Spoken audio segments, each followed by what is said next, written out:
back to Red Records Volume 2. In today's video, it's not really going to be a vlog. We're going to count how many books I have and have not read. I love to read and I have some amazing bookshelves filled with books. However, some of these books I have not read, and since I've been in a reading slump, I was in a reading slump from like March to May, and I've only recently just gotten out of it. I'm trying not to buy books and I want to like read what I have because I have some really good books lined up. I'm just not reading them. So I figured making this video accounting all the books that I have owned and have not read would be a good way to discourage my book buying. As you guys can see, we have a stack of books here, stack of books here, stack of books off screen, and another 2 stacks over there. So as you can tell, I have a problem.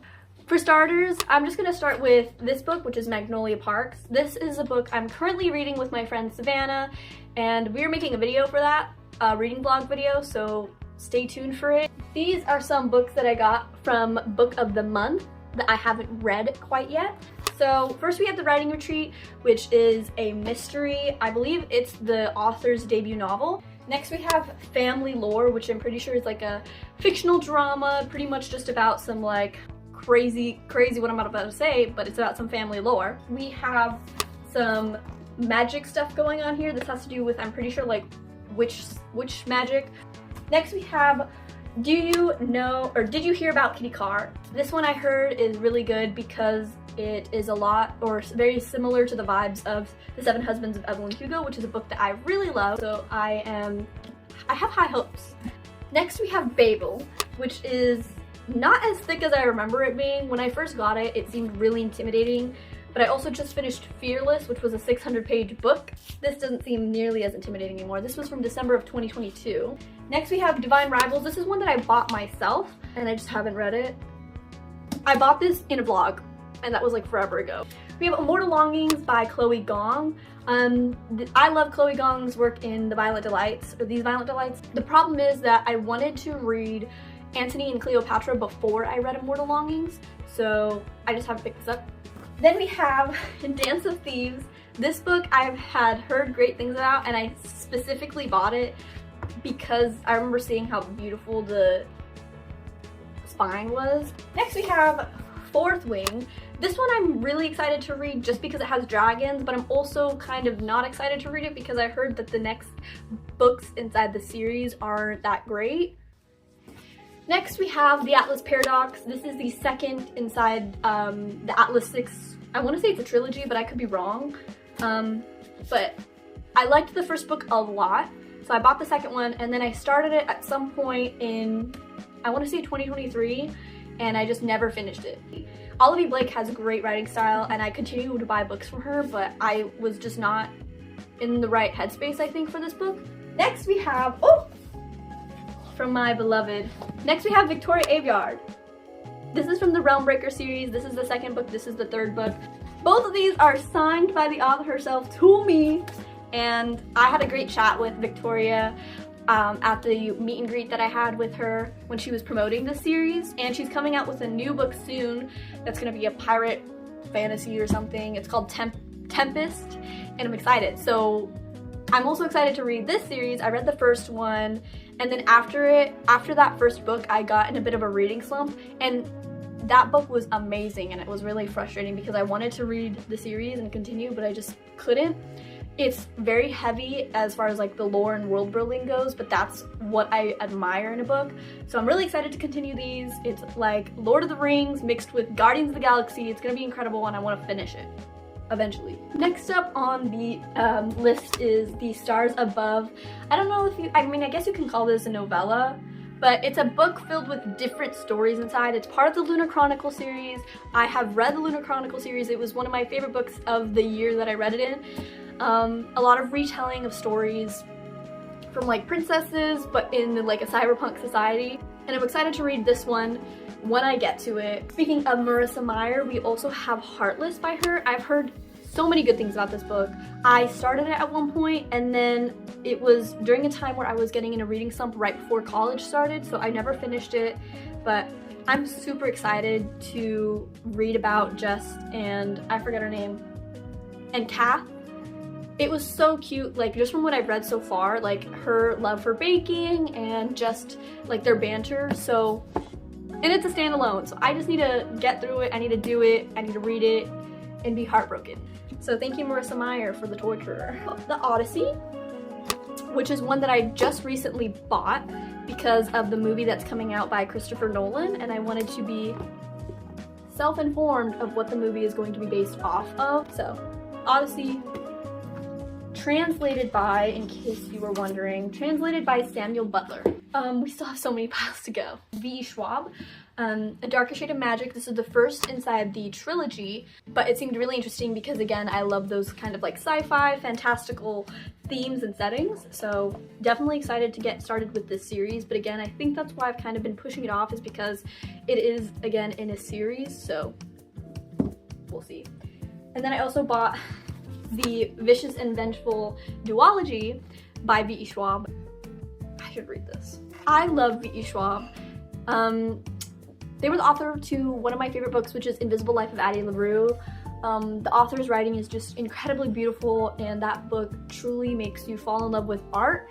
So I'm really excited to see what the kind of vibes will be for these books, because it seems like this one's gonna have more of a gloomier vibe, and I don't even know what this one's gonna be about, but I'm really excited. V.E. Schwab's books. Next we have How to End a Love Story. This is one that I got recently from a romance book truck book swap thing that happened. This one is just a classic rom-com that I plan on reading whenever I feel like it. Nightbane, which I also bought inside the Red Records Volume 1 series, and oh, and it's really dusty. Oh, that's embarrassing. This is the second book to the Lightlark series by Alex Astor, and I remember really liking Lightlark. However, Nightbane came out, I want to say a year later, and the author herself said that if you want to read it like to the best possible way you can, you should read it right after reading Lightlark, and that kind of intimidated me because I was like, oh, that means I'm gonna have to reread Lightlark before I read Nightbane, and then I just never got around to doing that. So now the third one is out, and I've told myself I'm not gonna read it, or I'm not gonna buy Skyshade until I've read Nightbane, because I mean, I want matching covers, so I need to get on it. So next we have Paulo Coelho, which is the author of The Alchemist, which was a really great book that I read for my senior year. And this one is by the author of that book, and it's also pretty loosely inspired by his story. And it's called Hippie. I bought this at a cute little bookstore or library in the mountains of California. Next we have Percy Jackson and the Chalice of the Gods. This one I started, and it had some talk about college essays in there, and this was around the time I was doing college essays, so while it was comforting, it was also kind of intimidating because it was like I was reading instead of working on my college essay, so I never finished it. But I love Percy Jackson, don't get me wrong, and I will get to it eventually, just whenever that is. Next we have The Priory of the Orange Tree. This is one that I just got recently. If you saw a previous vlog of mine, it's the same time I did the book swap. And this one obviously is a thick boy, but I have only heard great things about this. I'm pretty sure it's a series. I don't know, I've heard great things about it, so I'm excited to read it. Next we have Louisa May Alcott's Little Women. Now, this is a book, not this specific book, but I've had this story, and I've known this story since the 3rd grade. I did a project on Louisa May Alcott, incredible woman, and I've only heard good things about this story, and obviously there's been movies made. Greta Gerwig did a movie, and I told myself that I would read the book before I ever watched the movie. So I have it, I've had it for so long, and I just have never actually sat down and read it. When I'm feeling like it, I will get to it. And I've said that so many times, but I promise. The Night Circus, this is the one that I got at a thrift store, and I had heard good things about it at the time, so I bought it. This Is Where It Ends is a book about a school shooting, and I refused to read it while I was in high school because I just knew it would increase my fear of a school shooting. The Uncensored Picture of Dorian Gray. Beautiful cover, that's why I bought it. I bought it at like a secondhand bookstore, and I just know that I'm gonna really enjoy annotating this one. And I know that Ben Barnes is Dorian Gray. So I got it. Next we have No Longer Human, which is a book that was gifted to me one Christmas, and I read about, what is that, 60 something pages before I DNF'd it because it got a little bit too depressing for me and I didn't feel attached to the character at all. I honestly wonder what I'm gonna do with it, whether I'm going to try reading it again or just leave it on my bookshelf a little longer, because I remember really struggling to read this book. I also have the Joy Luck Club, this beautiful cover, Amy Tan. I need to read this, like I genuinely do, because I got this first of all at a cute little bookstore in the mountains of California, and it's about Asian immigrants, mother-daughter relationships. It's about Mahjong club. So it's always been interesting to me. Ming-Na Wen is inside the movie. I need to read this. I am so excited to read this book and then watch the movie and just cry my heart out probably. Next we have Shadow and Bone, and I know this is crazy because Six of Crows is one of my favorite books, but I actually never read the Shadow and Bone series or trilogy because by the time I bought it, after I read Six of Crows, I bought Shadow and Bone because I was like, oh yeah, like same world, would love it. I tried reading it, I DNF'd it, but not because it was bad, it was just a little bit on the younger side for me. But I think it's very possible for me to read this one day and fall in love with it and read the rest of the series and then move on to the King of Scars, whatever that one is, Rule of Wolves series, because that one is about Nikolai and I know everybody loves Nikolai. Lobizona. This one is about Argentinian folklore, and for those of you who don't know, I am a quarter Argentinian, and that was a main reason why this book kind of like called to me. And it's not very well known at all, but at least not from what I know, but and stuff about like a curse or some kind of like lifelong legacy secrets that get exposed. Oh my gosh, when I read it, I will never shut up because I love the show. Game of Thrones, the book. I have read only a couple of chapters from it, so I know I'm gonna love this book. I absolutely love world building, and I know that Game of Thrones is incredible as far as the world building goes. The politics, I am super interested in it and so ready to commit, but I will never shut up about it once I do. Next we have Fire and Blood. This is also part of the Game of Thrones universe, but the prequel, and it's related to the House of the Dragon series on HBO, so also very interested in reading this one. Next we have Antony and Cleopatra, which is a Shakespeare play. This one I've been leaning a lot more towards reading next because I just remember really loving Romeo and Juliet, and I wasn't expecting that at all. And I obviously want to read Antony and Cleopatra before I read Immortal Longings, and I think it would be so fun to like annotate. Speaking of Shakespeare, I also have Shakespeare's Hamlet, and I unfortunately have a different cover than I do for my other Shakespeare books, but that's because I got this one secondhand.